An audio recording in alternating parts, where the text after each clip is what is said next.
hopefully you've watched the other two, or maybe if not, you can go back and watch those as well.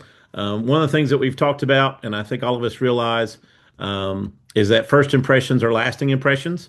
I mean this as nice as I can. Whether you have a first impressions ministry, as far as you call it or not, you're making a first impressions at your church. We always want to do everything the best of our ability to the glory of God.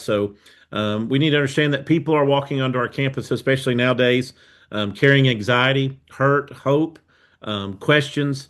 They're looking for a friendly face. They're looking for somebody that they can trust. A warm welcome can soften the hardest hearts. I like this statement: feelings linger far longer than facts. If we're not careful, we tend, especially I do sometimes as a pastor, focusing more on the message and forget that sometimes if there's barriers before those people hear the message, then they won't even listen to the message as well. Nelson Searcy in his book, Fusion, has this statement: the more prepared the church is to receive guests, the more guests it receives. And I know that that sounds like an unbelievable statement, but I can just tell you from our church standpoint, when we started working on our first impressions, when we started getting things fixed, taken care of, and really doing a lot of different things, I can just attest you that we've had visitors every week, probably for the past year now. We even had a lady come Sunday for the first time. So we are consistently getting first time visitors. I do believe that God honors those areas of our ministry that we put first place. First impressions matter.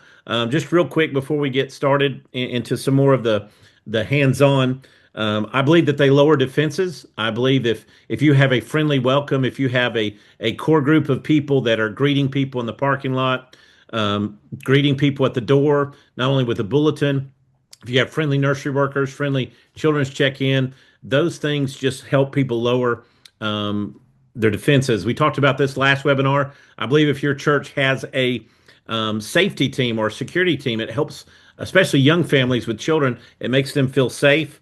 It also gives people permission to engage, and then it also just communicates the heart of Christ. And everybody matters. And Perry Noble made this statement: every number has a name, every name has a story, and every story matters to God. And so if every guest has a story, then our job is to treat them as if God has led them to our church on purpose, and I believe that He has. So how do we build this ministry? We're going to be really practical tonight, and I'll try to give enough time for some Q&A that you may have, and I'm going to share some things that we do at our church to kind of get the information from individuals that we have learned from our standpoint that's worked. We're still learning, so there may be some things that you do that's better than us, and if you do, please let me know, because I'm all about learning. So the first thing that we're going to talk about, we're going to be talking about pillars of serving in a first impression ministry. So this is not so much about if you're a greeter, if you're or your greeter ministry, your parking lot. This is if you're in this ministry, what do you need to do? How do you practically need to get yourself prepared for Sunday? And so just four things real quick. First, be prepared and informed. Be prepared and informed. And so this has a spiritual preparation. I believe that you need to begin every Sunday with prayer.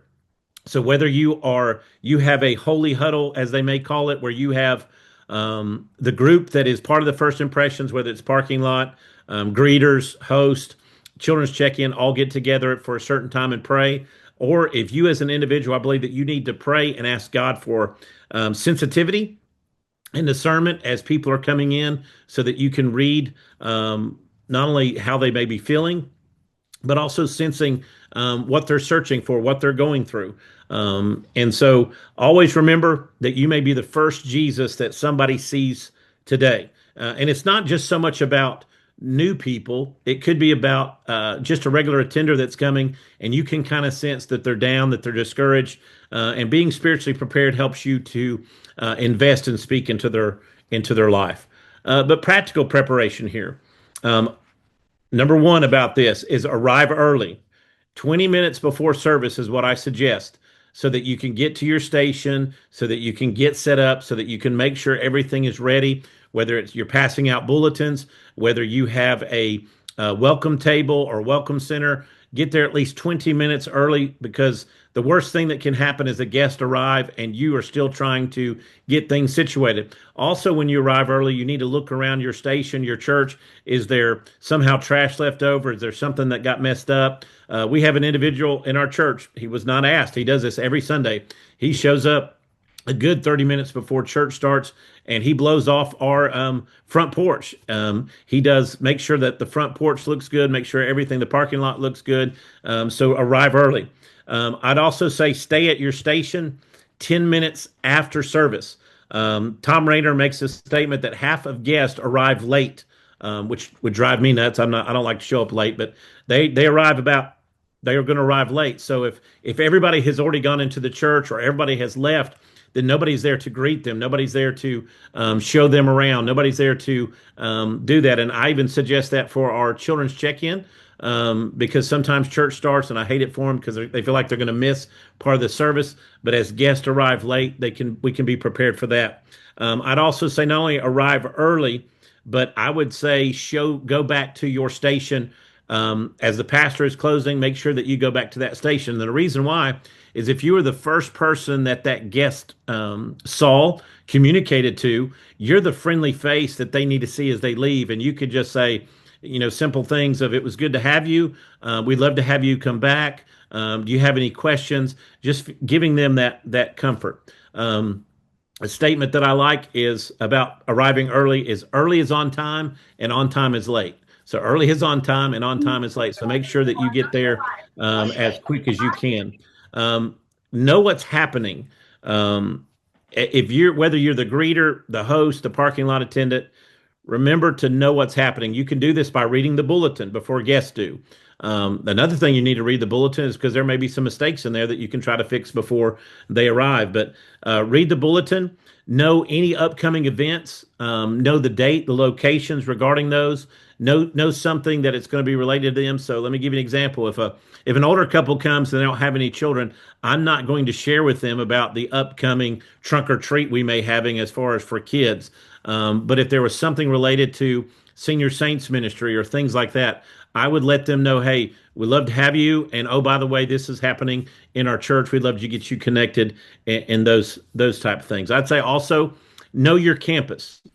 One of probably the best things that you can do if you start a first impressions ministry. If we had to do this at our church, and our church facility is not huge, but we had to make sure that everybody knew where classes were, who the teachers were, know where the restrooms are, know where the nursery and the children check-ins are. And what I'd say about that as well is also know who is serving in your nursery and your children's ministry on that particular Sunday. So as you are guiding guests and you're talking about the church, when you hand them off to somebody, you want to make sure that you introduce them to somebody and know who they are. Know where the pastor is. Hopefully, you know who the pastor is, but know where he is if they want to see him. Also, know about the parking flow and things of that nature. And the reason that preparation matters is preparation tells them we expected you. Think about it this way: kind of say somebody invited you to their home this weekend. And you got there and they're like, hey, we don't really have anything to eat. We're going to have to order something, or we just aren't prepared. Then you could say that they weren't expecting you. But you need to be prepared so that they know that when you walk in, that they matter. You valued them. You were prepared, and value opens doors to trust. So now that we're prepared, we have to be present. So I would say be alert and attentive. Be alert and attentive. Here's the cardinal sin in first impressions ministry is not paying attention. If a greeter or someone who passes out the bulletin is talking to everybody else, then that automatically tells that guest that they walk in that they do not matter.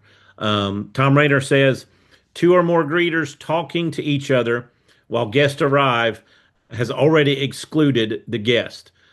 Guests are not going to interrupt your conversation. You think about when you go to a restaurant and you have to go up to the host and they're talking to maybe a waiter or server.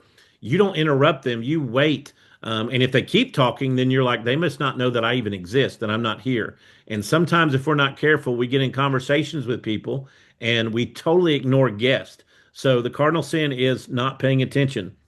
So make sure that you are definitely paying attention. And you do that with personal acknowledgement.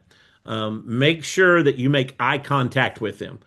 Don't look through them, or don't look through them at somebody else that maybe you want to have a conversation with. Make sure you're having eye contact with them. Smile. I try to tell my church that all the time. Smile. Give a warm greeting. If they share their name, use their name as much as you can, not because you're trying to annoy them with their name, but you're trying to memorize their name and learn their name. If they have children, remember their name. So you go back to when we say, be at your post 10 minutes after service has ended. As they're walking out, you can say, it was good to have you, Bob and Sally, and your children, Frank and Diane. It helps them say, hey, they went far enough to acknowledge us and know who we are. Also, respect space. We did have a situation where we had a greeter, friendly person, but did not know personal space. Do not overwhelm people. The worst thing that you can do is be overly friendly and get too close to them. Everybody has a personal bubble, and we don't need to get in that. Make sure, though, that if you are having conversations with them and you're talking to them, make those conversations brief. You don't want to have a long storytelling about your church. That's not the time to tell the history of the church or the history of those things. Brief conversations, unless they are spiritual conversations. I'm going to say that again. Brief conversations, unless they are spiritual conversations. And if they're spiritual conversations, that's when you pull yourself to the side, and hopefully in your church setting, you have somebody else that can step in so that you can do the most important work for that day. I'd also say situational awareness. This is as people arriving, are they elderly? And if they're elderly, then you're going to want to make sure that you help them up the stairs. You're going to want to make sure that you help them to and from their car. You want to help them to their seat. If they're a single parent, you definitely want to make sure that they feel safe and secure, and that we're there to take care of their children. First time families, the same thing. Somebody walking alone, notice that and help offset that. If someone looks confused or lost, you want to help them with that as well. There's all these things that are very, very important. One thing that I'm big on is don't point. So if a guest comes and they need the nursery, don't point to where the nursery is. Take them to the nursery. Never hand off somebody without a warm transfer. And what I mean by that is make sure that we talked about this, knowing the names of the nursery worker, children's check in, any aspect. You take them, you introduce them, you make sure that they feel secure, that they feel safe, that they feel at home, and stay with them until they are comfortable. So, pillar three is be about excellence. I know we've talked about this over and over again. You can do ministry and it not glorify God. You can do things just for the sake of doing them, and they're not done well. And I don't think that is good and pleasing to God. And people take notice of that. First Peter talks about, as each of us have received a gift, make sure that we're using it as good stewards. Okay, make sure that we're doing it to the best of our ability. Paul even said this: whether therefore you eat or drink or whatsoever you do all to the glory of God. So make sure that you're doing everything with excellence. You're going above and beyond. I tell our church all the time, if we would prepare every Sunday like we prepare for Easter, there's no telling what we would do and accomplish for God. And technically, every Sunday is Easter. So make sure you're preparing just like you do for Easter with excellence. The late Walt Disney had this statement. I think this is good. Whatever you do, do it well. That when people see you do it, they will want to come back and see you do it again. And they'll want to bring others and show them how well you do what you do. And the problem that most of our churches have, our church including sometimes, is we're not good at second and third visits. We're good at first visits. So we want to make sure that every Sunday we're doing it to the best of our ability for the glory of God. So what does excellent looks like? I believe once again it's a clean environment, Make sure your church is clean. Make sure the area is clean. Clear signage. I also believe in professional appearance. I do not necessarily believe that everybody has to wear a suit and tie and look, you know, a certain part, but you do need to make sure that you look at least professional and they know who you are. Here's a good hint. Make sure you have good hygiene if you are going to be a greeter. Mints are your friends. Make sure your pockets are full of mints. Make sure your breath is there and it's pleasing and it's not, you know, a distraction. Make sure, unlike myself, I don't have hair. Make sure your hair's combed. All those things are so important because basically you're telling them that you prepared for them. I, I'm still trying to get our church to do this. I'm having a struggle with some of my people. So hopefully, if they're on, they'll listen and obey. Wearing lanyards that simply say, "How can I help? How can I help?" So as you are serving in this ministry, if you're the first person that they see, you want them to know that you are part of guest services or first impressions and that you're the one that they need to come to for help. So, how can I help? And even if you don't have lanyards, make sure that you're the one that's doing that. And another part of excellence is just being consistent week after week. And what usually happens when we do something week after week after week, it becomes boring sometimes, and we don't put our best foot forward because we've always done it. So we need to make sure that every week we're being consistent, we're doing it with excellence. Um, I'm not talking about perfectionism. I'm talking about being excellence because excellent gets people attention, but friendliness wins hearts. Excellence gets attention. Friendliness wins hearts, which leads to point four. Okay. Be friendly and welcoming. I know you're like, it's a first impressions ministry. We're going to be friendly. You would be surprised at how many churches that I have studied, that I've talked to. I even had people send me horror stories about their first time at a church where that church or churches were not known for friendliness and being a welcoming church. So make sure that you're being friendly and welcoming. Seth Switzer, you've probably heard of the book Five Love Languages. Well, he took the five love languages and applied them to guest services. So we're just going to go through those real quick. And I just thought these were good. It's the same five love languages. And so the first one is words of affirmation. Well, how do you do that in guest services? Well, you basically say, "We're honored you're here." You acknowledge that they are at your church. I try to make a statement every other Sunday or so with our guests that I'm so thankful that they chose to come to our church. With all the other options that they could have chosen that day, I always joke and say they chose the right one and they came to our church. So let them know that you're honored they're there. Let them say thanks for joining us today. It's just words of affirmation of helping them realize that you are thankful that they are there. Acts of service are many, very many. So, such as opening their car door, holding doors open as they walk in, helping with bags, or maybe they have extra luggage, helping them parking assistance. Also, you could have, I know a lot of churches that have coffee bars, coffee hospitality, leading them to a location instead of pointing. These are ways that you tell people that you love them by just doing acts of service. And like I said, I could go on and on and on about acts of service, but make sure that your church is going above and beyond to let people know that you are thankful that they're there. Receiving gifts. If you do not hand out gifts, I cannot express it enough. Make sure that you have gifts bags, things to give to your guest when they come. When I first started pastoring, we would try to convince people to give us their information and then we'd give them a bag. I don't do that anymore. If they are a first time guest, we just give it to them because we want them to have our information. And so I'm just going to give you people do guest mugs with the church logo on it, pins, gift cards, t shirts, kids' bags. Just have something with your church information on it. What we've done is we just bought basically little white bags that you can buy from Amazon. I went to christianbook.com and bought little folders that say welcome.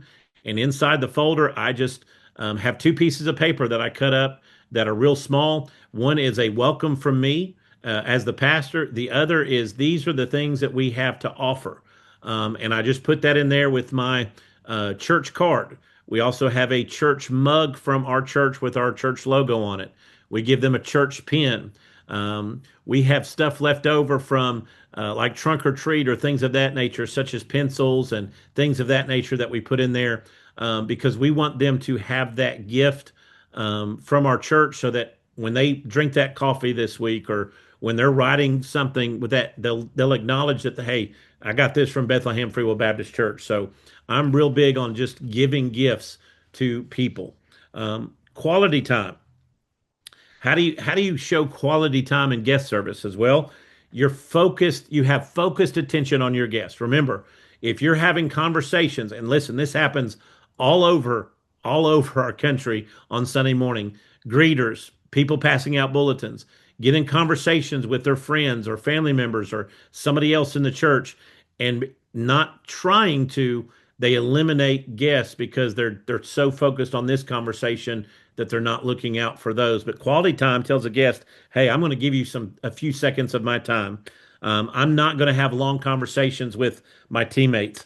I'm going to put my teammates or this friend on pause because if a guest walks in, I tell our church, if a guest walks in and you're having a conversation with your friend, your conversation is no longer important. That guest is important because God saw fit for them to come to your church that day, and we don't want any barrier to prevent them from hearing and listening to the Word of God. Physical touch. Now, I know this could be questionable, but here's what I mean by that. A handshake. Every Sunday with kids, I have done this fist bumps. Okay, just a small fist bump acknowledging that they're there. High fives to kids as well. As and we're not just talking about with the first impression ministry guest. We're talking about people that have been coming to the church for a while. So there's people that walk out, and we make sure that if appropriate and if welcome, to side hug. So physical touch is important. Just make sure that it's appropriate physical touch as well.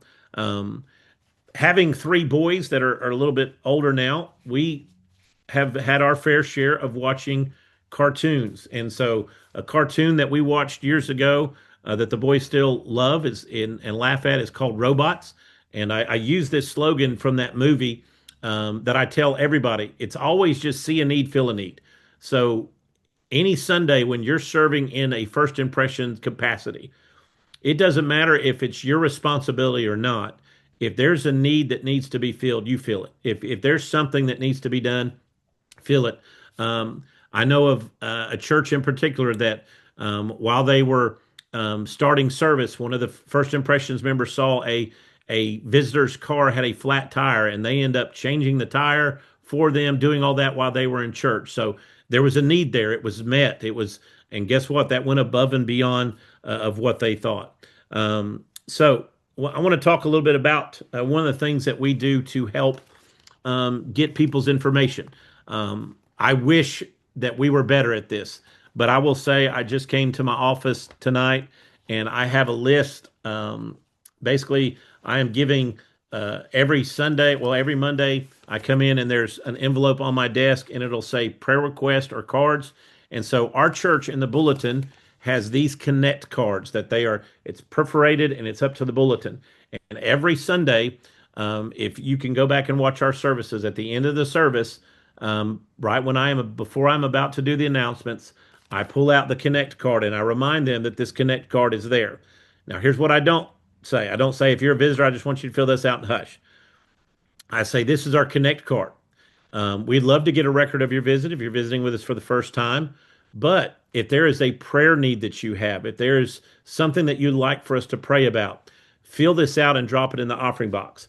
And I am just going to show you, I'm not going to show you the prayer request because people's information, but if this is how many I got just from Sunday. Out of those that I got from Sunday, we had one first time guest fill one out. We've had three guests that have been coming for the last 2 or 3 weeks. They'll fill out a connect card and give me a prayer request. And guess what they give me? They give me their name, their email, and their phone number. And so we take that as a win. and I try to send them a little text, send them an email if I have to. But this is just a way that trying to connect to our first impressions of saying, it's one thing to get them there and they enjoy the service. But if we don't get their information, if we don't have a way to reach out to them, then we're not doing a good job. I'm going to end with this quote and then we'll do a Q&A if you have some. Uh, Greg Atkinson, in his book, Hospitality Ministry, says this: all across the world, every Sunday is someone's first Sunday. Think about that. Every Sunday, it'll be somebody's first Sunday at a church. It could be your church. And the question is, will you be prepared? As much as we prepare for our lessons, as much as we prepare for our sermons, are we prepared for those people that are searching for Christ, that are searching for just somebody that would show them that they care and that they love them, that life is meaningful? Um, are we going to be prepared to do that? Or are we just going to show up this Sunday like we always have and just go through the motions? First impressions are lasting impressions, and we did make sure that we are prepared. I'm going to show you a couple of the books that have helped, and then I have a slide that's got my information on it. Um, and you don't have to read these books, all right? These are just things that I have done. I cannot recommend First Impressions, Creating a Wow Experience by Mark Waltz. This is an older book. He's redone it. But I would say they were probably the experts on that. There's a lot of things that are very helpful in that. Leslie Parrott has a book just called Serving as a Church Greeter. In this, they also have other ministries to give you kind of like some guidelines about that. Greg Atkinson has two good books. One is Hospitality Ministry, and the other is The Secrets of a Secret Shopper, basically where he would go to churches and just show up and consult as a visitor without them knowing. I would highly recommend both of these books as well. The best book, if you just want a quick read, is Tom Rainer's Becoming a Welcoming Church. He has a lot of information. If you've been at some of the webinars, I quote him a lot. His stuff is gold. It is very, very good, very, very powerful as well. And then an older book, Beyond the First Visit, Gary McIntosh is good as well. And if you don't want to read those books, here is my information. It's Shiloh Hackett at gmail.com, and that is my phone number. And I am here to help any way that I can with your ministry. And I'm not saying that I'm an expert. I'm saying all these things that we've done. Our church started pretty much from scratch, of just having somebody passing out a bulletin to the point now that we have a parking lot group, we have greeters, we have hosts, we have children's check-in, we have safety, we have people that are just a part of our decorating committee that are part of First Impressions. We have our safety. I mean, it's a whole lot bigger than what it is, and it also gives you opportunities for people to serve in other capacities instead of just the nursery or children's church or things of that nature.